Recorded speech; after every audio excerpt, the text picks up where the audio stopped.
majestically and kicks the goal. Making something out of nothing. Malchesky, is that the grand final? Jimmy Bartell can make a hero of himself. That is a brilliant snap. He's kicked the goal and Freeman to win it after the siren. What a game of football at the MCG.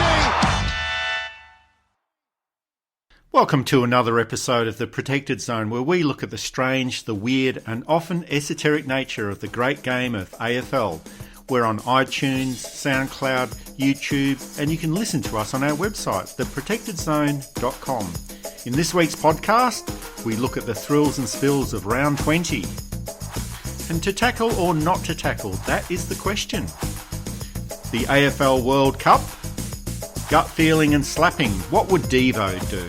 I'm Eddie J in Sydney. And I'm Linton and I'm in West Sumatra.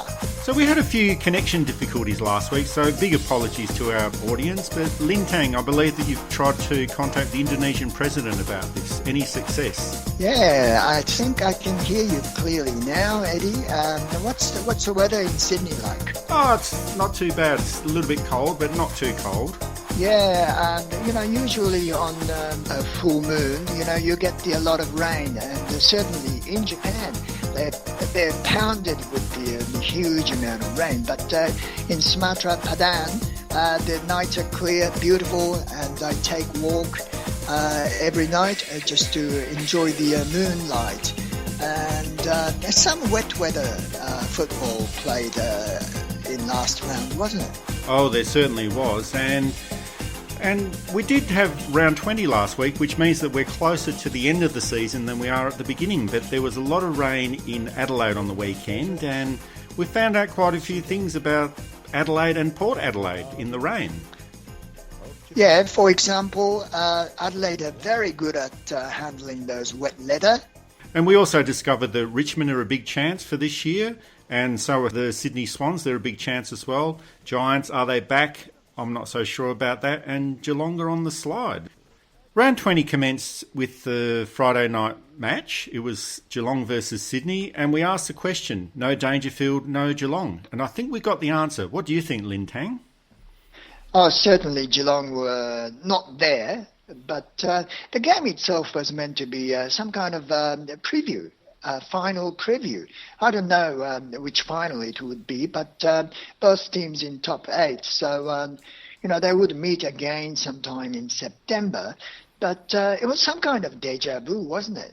Oh, it reminded me so much of the 2016 preliminary final between Geelong and Sydney, where the scores at the end of the quarter were 7 goals to Sydney, none to Geelong. This time around it was 7 goals to Sydney and 2 goals to Geelong. So at least they improved on their performance in the preliminary final last year.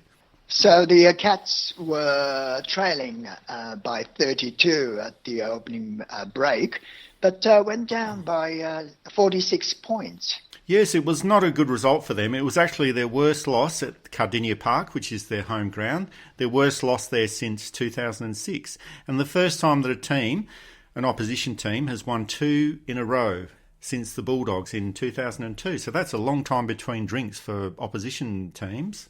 So the showdown fizzer, let down, low down, down, down, deeper and down. Are there any other words to describe the showdown? Oh, so much was expected for this game, but nothing was delivered except, if you're an Adelaide fan, it was a great champagne football for Adelaide.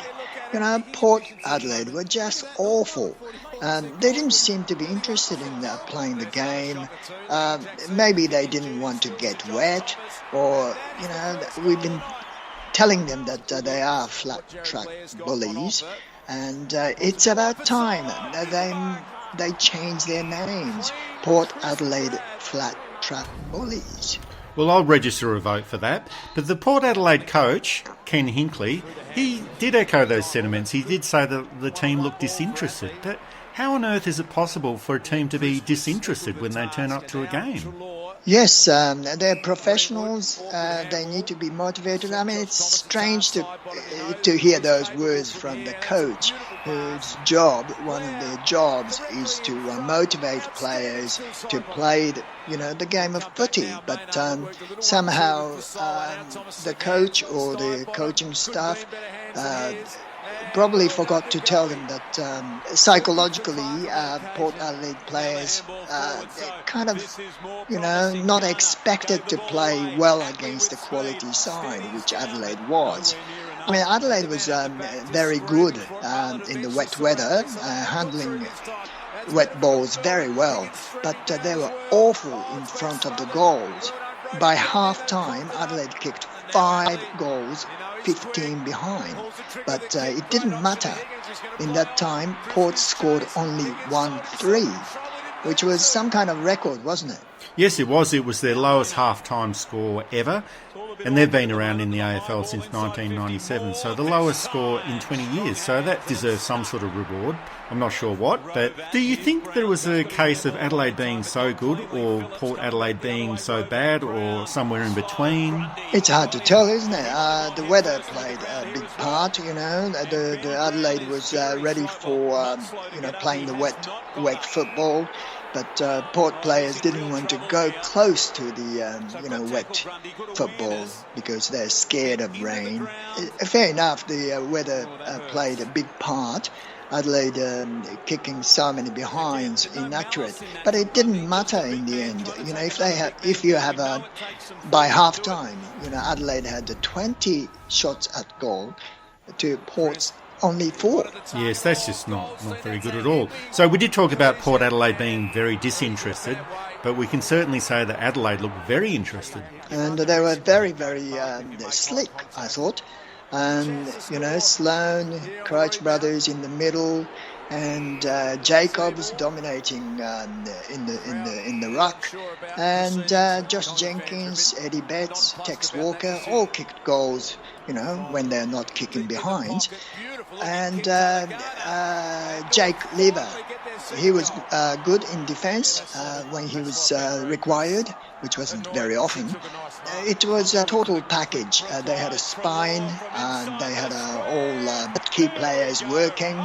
So Adelaide looked like certainly making it. So Port Adelaide seem to have problems, but there's another team that has got problems, and that's West Coast. And they seem to have this habit of losing game from about the 7-minute mark of the final quarter onwards. What's happening with West Coast? Yes. We said there was a kind of deja vu in the Sydney-Geelong game, but sort of deja vu, double deja vu happened in this game. West Coast went down in a similar manner. They capitulated in the final quarter a fortnight ago against Collingwood. And that was in Melbourne too. Actually at the same ground, at the Docklands. And we had a little bit of a joke about this before, that at the 7-minute mark of the final quarter, they're starting to think about their plane trip on the way back to Perth, leg room, what sort of meal they'll have, what to do for that 4.5-hour flight back to Perth. But it was a joke before, but I think it's really happening now. It's actually a big issue for West Coast. Yes, indeed. When in the final quarter you mentioned Josh Kennedy, Jack Darling, Lecras, all the star forwards for West Coast kicked goals in the final terms, and they had a lead of 14 points. And by that time, everyone, including myself, thought, West Coast is going to, win the game. But not so. And Saints had a similar sort of nightmarish moment only 8 days ago. They had a 10 points lead, 2 minutes to go, allowed Port Adelaide to score 2 goals in 2 minutes. So they had a scary memory in their mind. But this time they were more composed, and they not just maintained the lead, but also extended it. And in the end, they won by 8. So lots of praise to be made to St Kilda boys. But West Coast, certainly, as you said, they have a problem. They need a psychologist to teach them that The game is not won until the final siren. Well, that is exactly the case. And St Kilda learned their lesson the hard way last week, and they implemented a different plan this weekend, and they won the match. But West Coast, they seem to be slow learners as far as this issue is concerned. And you're right, they do need to go and see a psychologist or a psychiatrist about this big issue. Now, there's two other games that I think need special attention, and that's the Fremantle against Gold Coast match and the Collingwood versus North Melbourne match. Now, these two matches were so bad that they were actually good. Yes, well, which one do we start? Well, we could start anywhere really, but the Collingwood-North Melbourne game, in the first half, it actually set the record for the worst kicking ever at the Docklands. And in the first half, the combined score was 6 goals and 20 points. That's a great record. Yes, it was strange after, North scoring so many good goals in Hobart last week in windy condition. And they were playing under the roof, no wind. Does that say something about Collingwood? Collingwood was good, or Collingwood was just playing against ordinary side, and the North were really ordinary side? Well, as you'd realise, AFL is a game of psychology and strategy. North Melbourne, for a long, long time, they've been trying to set up North Hobart Oval as their home ground, and audience members would know that North Hobart Oval has got a howling wind surrounding it, and I feel that North Melbourne have been training for that type of ground, and then when they came across a situation where there was no wind under the roof at Docklands, they were totally lost. They need a wind to survive, and there was no wind at the Docklands, and they just didn't know what to do. Yes, psychologically, very, telling story. On the other hand, Collingwood played brilliantly, in good form. They haven't lost for 4 games. That is some kind of record. And they're hitting some kind of mini form. They are, and the other match, I wanted to discuss both of these matches in the same section. The Fremantle Gold Coast, it was on par with the Collingwood North Melbourne game. So at least only one team was inaccurate in the Fremantle Gold Coast game, and that was Fremantle. And the match just didn't reach any heights at all. But I listened to some of the commentary on that, and one of the commentators said that the game was so lacking in skill that it was actually good to watch. And is it possible that you can see a game lacking in skills, too many drop marks, that it ends up being interesting in some perverse sort of way? Yeah, comedy of errors, turnovers, some kind of excitement, but it's a cheap sort of thrill though. After watching exhibition of skills in probably Adelaide side, or Sydney was good. After watching those games and watching it, it's like a different league, and no wonder Rodney Eade decided to call it a day, or they whoever is in power decided to call it a day for Rodney Eade. I mean, he couldn't stand it anymore. No, well, that's how bad the game was, that he decided to give the whole coaching thing away as well. So after 377 games of AFL coaching for Rodney Eade, that really shows you how poor the game was, that he just couldn't stand it anymore and he had to go. No, I could understand. I mean, what could he do? Just hang his head and I can't stand this anymore. If this is the job, I would rather be on the dole. Yeah, so Rodney Eade, he's been sacked as the coach of Gold Coast. They'll be looking for some options for 2018 and beyond, but let's see if Rodney Eade gets a coaching gig somewhere else. Maybe he'll end up at Collingwood again. Who knows? You're listening to The Protected Zone. We're on iTunes, SoundCloud and YouTube, and you can also listen to us on our website, theprotectedzone.com. Up next, we tackle the big issue of tackling. More aggro as the season goes on, and the World Cup in AFL. She gone off her head and got to shoot her dead. Run for your life before she eat you alive. Move over way cause you're blocking on for this. Time but not cleanly. Phillips coming back the other way. Rovat, Brown, slow. Grundy got him. Gee, he might have gone head first into the ground here as well. And Ben Brown is very slow. Well, not slow to get up. He has not got up. Oh, he's in real trouble here. So good tackle, Grundy. Good awareness. Then into the ground. Oh, that hurts. At the protected zone, we like to tackle the big issues. Everyone else in the media is talking about it, so will we. Tackling. There was a good tackle by Collingwood's Brodie Grundy on the weekend, but he almost killed the player, North Melbourne's Ben Brown. He was also given a free kick, though, so to me it doesn't make much sense. Can you make any sense out of this, Lin Tang? No, I thought it was a good tackle, and Collingwood coach Nathan Buckley thought it was a perfect tackle, and strangely, the umpire on the ground thought so too, and the Grundy was awarded with a free kick. Once reviewed on the video later on, he was deemed reckless, careless, or dangerous, or whatever. He was given 2 weeks. He was given a 2-week suspension for the tackle. Yes, and it's a strange world. The coach, when Nathan Buckley said it was a perfect tackle, so it was Grundy was doing exactly the coach wanted him to do, and he did. But that's not the umpire thought. It was a perfect tackle, but match review panel didn't think so. So there seems to be some sort of confusion what is allowed and what is not. The players are playing, for the rules, according to the rules. And somehow interpretation or review seems to disagree with the how it was played. If that is called, that is suspension. I mean, Dangerfield too last week, I thought it was a pretty good tackle. And Grundy this week, that was a good tackle. But that was bad enough for suspension.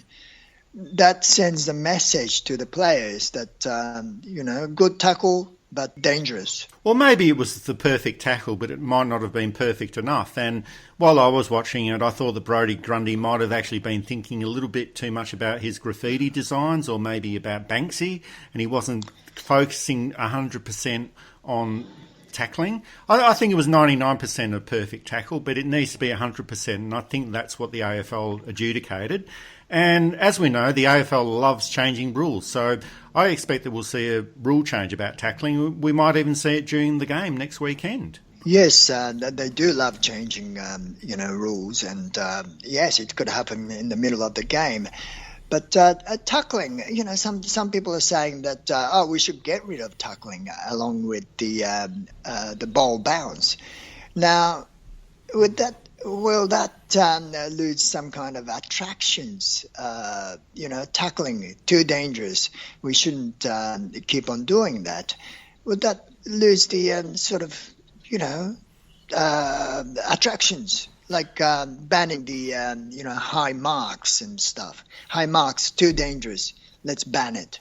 Well, that's a very, very good question, and it would be interesting to see what the punters think about getting rid of tackling or reducing the influence of tackling. So I think tackling needs to stay in, but it needs to be somehow manipulated somehow so you're not almost killing a player. So that's the key issue for the AFL. Let's see if they change the rules about this. But one thing, I don't think there was any malice in the tackle that Brodie Grundy laid on Ben Brown. But one question that was asked of us is the season becoming more aggressive. Do you think that's the case, Lin Tang?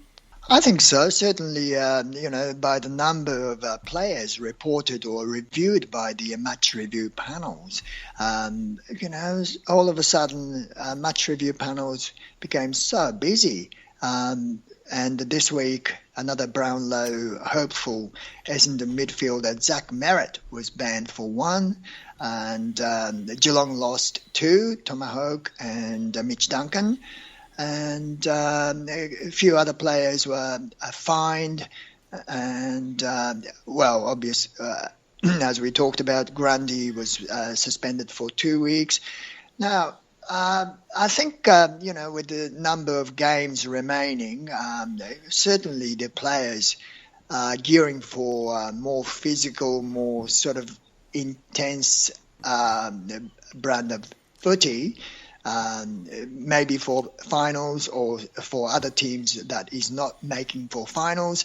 They are, nothing to lose, Well, Tom Hawkins should know better because he's already been suspended this year for the jumper punch. Now, for the audience members that don't know what a jumper punch is, it's when the player grabs their opponent's jumper, and it's partially to disguise that a punch is just about to happen, but umpires are not tricked by that sort of thing. It's almost like putting on a pair of boxing gloves and deciding that you want to punch another player. So that's the second time that he's been suspended this year, the third time that he's been suspended for the jumper punch overall, and you would have thought that he would have learned his lesson by now. Yes, he should, and loss of Tomahawk is a big impact on Geelong's, road to September. And the coach wouldn't like that, and, he should know. The AFL World Cup.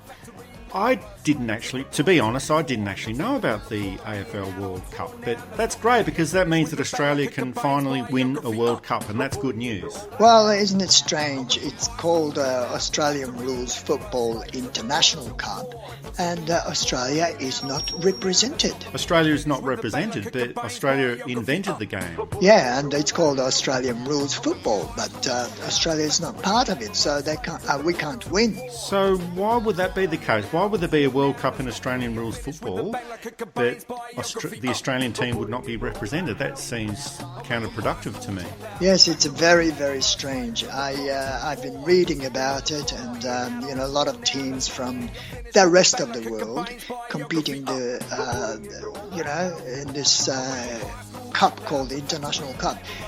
Australia is not in it, but Ireland in it, Great Britain, Croatia, PNG, France, India, China, Canada, New Zealand, South Africa, Fiji, Sri Lanka, Pakistan, Germany, and United States of America, Nauru, Japan, and Indonesia, but not Australia. Well, I'm glad to hear that there's a World Cup, and that's very good news. It's disappointing that Australia is not playing, but for me the most disappointing news is that the World Cup is on, but not very many people know about it, in the same way as the multicultural round last weekend was not really promoted that well, and there seems to be very little news about the international AFL World Cup that's going on at the moment. Do you think it's because Australia is not competing?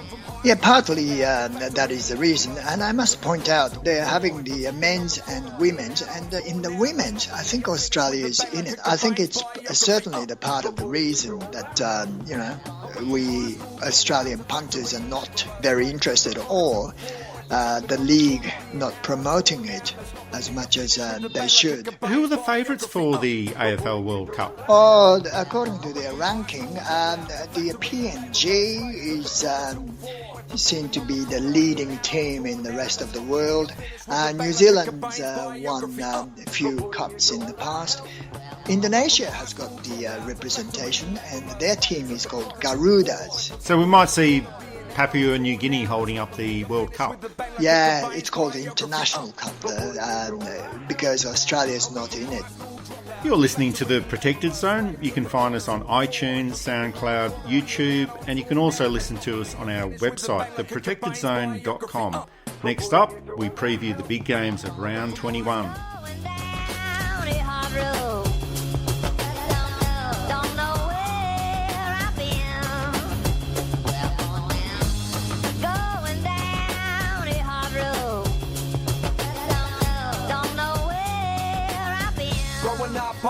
Round 21, Lin Tang. As I mentioned before, we're getting closer to the end of the season, and we're much closer to the end of the season than we are to the beginning. What do you think will happen in round 21? Well, one thing for sure is that there are only 3 home and away games left. And for some teams, it's very, very important. For example, Geelong playing against Richmond. Whoa, this is going to be some kind of blockbuster. And also Essendon playing against Adelaide. And, of course, Port against Collingwood. Yes, there's quite a few interesting matches for round 21. Let's start off with the Friday Night Lights game. It's Western Bulldogs against Greater Western Sydney. This is a repeat of the preliminary final from 2016. Yes, both teams are jockeying for their ideal position. Western Bulldogs, of course, trying to get into a number 7 spot, which they seem to like. And that's, of course, the position they launched their campaign last year, and they subsequently won the flag. So they would like to be there again. And GWS, it's unknown territory for the Giants. This is the first time they're in the, sort of top end of the top 8. And September, they've been there and thereabouts, but this is their, first real campaign. So both teams have got a lot to play for. Western Bulldogs, they're currently in position 7th on the ladder at the moment, so that's lucky for them. And the problem for Western Bulldogs is that if they think that 7th is their lucky position on the ladder, how do they manipulate the whole system so that that's where they end up after the 22nd round? That will be the difficult thing for them. Yeah. They do their best, and the stars and moon position, they will align for them. And if they ended up at 7, whoa, watch out for the doggies. They go once again. Whereas for Greater Western Sydney, they don't really care where they end up on the ladder because they haven't actually won anything yet, so they can't test whether position 1 is best for them, or 2, or 5, or 6. So I think they're just trying to get into the best position possible. And last week they did return to form of some sorts. A lot of media commentators said that Greater Western Sydney are back. That's when they thrashed Melbourne in Canberra last weekend. I'm not so sure about this. They're playing in Melbourne. They're playing at the Docklands Stadium.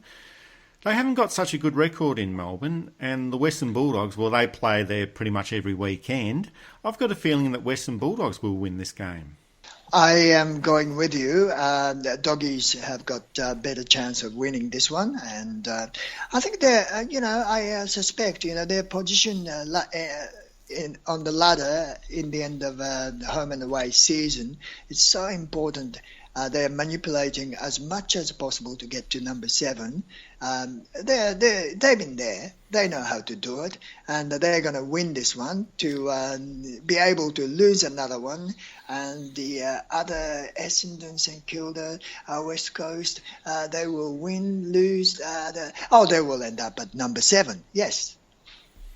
The other big match of the weekend is Geelong against Richmond. Now, there's a lot of talk about Richmond being premiership fancies, or being able to win the premiership at least, their first one since 1980, and they're talking about the lid is off at Richmond. Is this the case, and does that mean that the lid is on for Geelong? Yes, Geelong has got a few problems. Undisciplined play by the Mitch Duncan and the Tomahawk. Both players are an important part of the Geelong Cats, and they're not playing this round. And Joel Selwood has some doubt whether he comes back, but he can play with one leg, so that's all right. And Paddy Dangerfield coming back, so that is a plus for Geelong. While Richmond has been playing very good football, their spines are very solid, and as you said, proving everyone wrong. We, including ourselves, asking, is this real deal? Richmond, can they go anywhere? Yes, they are sitting at number 3 at the moment, and they could end up in top 2. So from that position, they could certainly dream on for their, first flag since 1980. So in this match, they are playing at Cardinia Park. Now, Richmond have not won there for a long, long time. The other fact is that they haven't actually played there for a long, long time. So it will be difficult for them to take victory in this game. Geelong also played at Cardinia Park last week and they lost, and they haven't lost 2 consecutive games at Cardinia Park for decades. Are we likely to see it on Saturday night?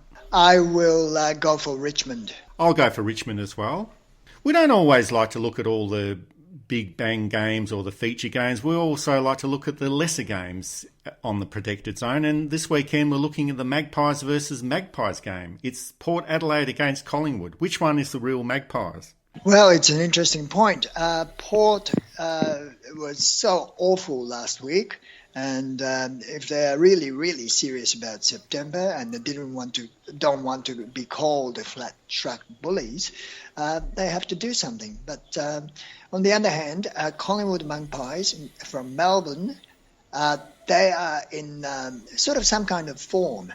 Now, Eddie, do you remember the Daniel Wells factor we talked about? When he plays for Collingwood, Collingwood has got very good record of winning. And it seems like Daniel Wells is injured again. Oh, well, that's not a very good sign, because Collingwood, when Daniel Wells plays, they win 70% of their games. And when he doesn't play, they only win around 15% of their games. So he needs to play. It doesn't matter whether he's injured or not. He just needs to play. Yes, that's what Nathan Buckley did last week. Apparently Daniel Wells wasn't fit enough, but they asked him to come to the ground, and he didn't touch many balls, but sure enough, the Pies won. So I think he might repeat that again. He might ask Daniel Wells to come and turn up and be in 22, but most of the game he would sit in on the bench.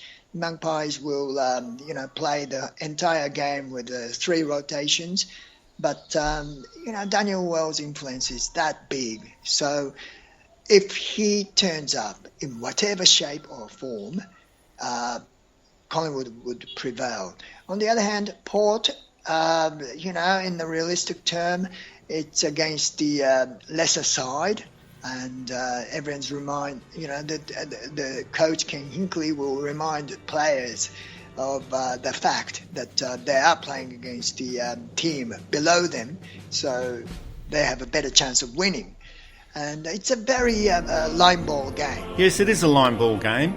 It's being played at the Adelaide Oval. That's the scene of their poor performance last week for Port Adelaide. And I think that they'll be seeking redemption this weekend. So I'm tipping Port Adelaide Magpies to defeat the Collingwood Magpies. Yes, I would go for Port too, assuming that Daniel Wells couldn't make it.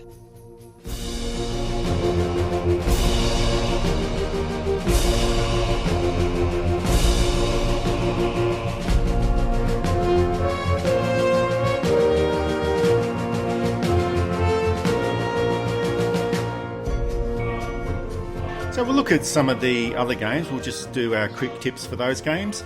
Sydney against Fremantle. What can we expect to see there? Slaughterhouse. Sydney will just smash the purple brigade. Well, that's over and done with quite quickly.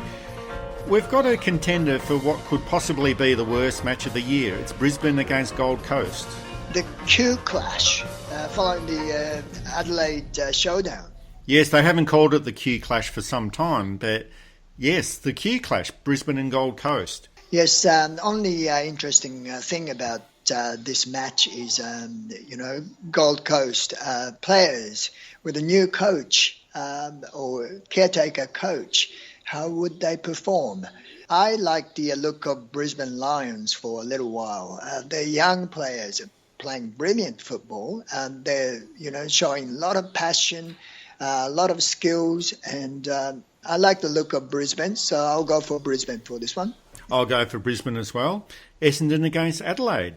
The Crows can sew up the minor premiership by winning this game. And I think they will. The way Essendon was playing last week was atrocious. It wasn't meant to be a nail-biter, but they turned into a nail-biter. And this game too, they might, turn this into a nail-biter, but I think they will subsequently go down Adelaide. Adelaide for me as well.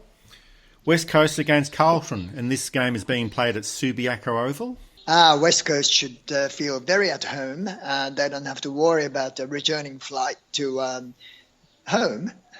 And West Coast should win. But Carlton last week, they played very good football. And fair enough, they've got the fair amount of talents, young talents. So they need to keep up with that sort of constant high tempo games. But this is played in Subiaco, one of the last games at Subiaco. So West Coast should win. Yes, it's the anti-penultimate game at Subiaco Oval, so West Coast for me. There's a mid-table clash between Melbourne and St Kilda. These two teams are battling out for a position in the final 8. Yes, they are the ones the Western Bulldogs are, worrying about. They might sneak ahead of them or sneak below them or whatever. Western Bulldogs want to finish at number 7, and these two teams are threatening the Dogs, jockeying positions. And the Melbourne went down very badly last week, while St Kilda got rid of their nightmare. So St Kilda should win. But then again, Melbourne may come back. Oh, it's a hard one. Shall we call a draw? Well, we could tip a draw. There have already been 3 draws this year, so why not? Let's go for draw number 4 of the 2017 season.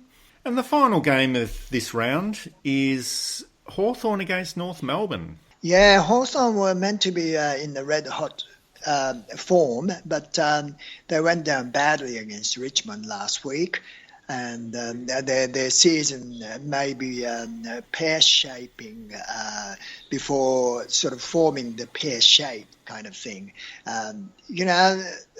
This season we see the mini revival of a team, but mini revival is only mini and it doesn't last long.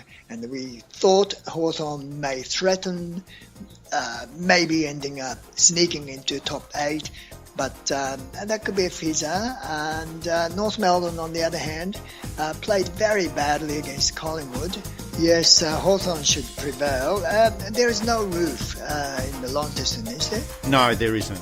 Okay, I'll go for Hawthorn.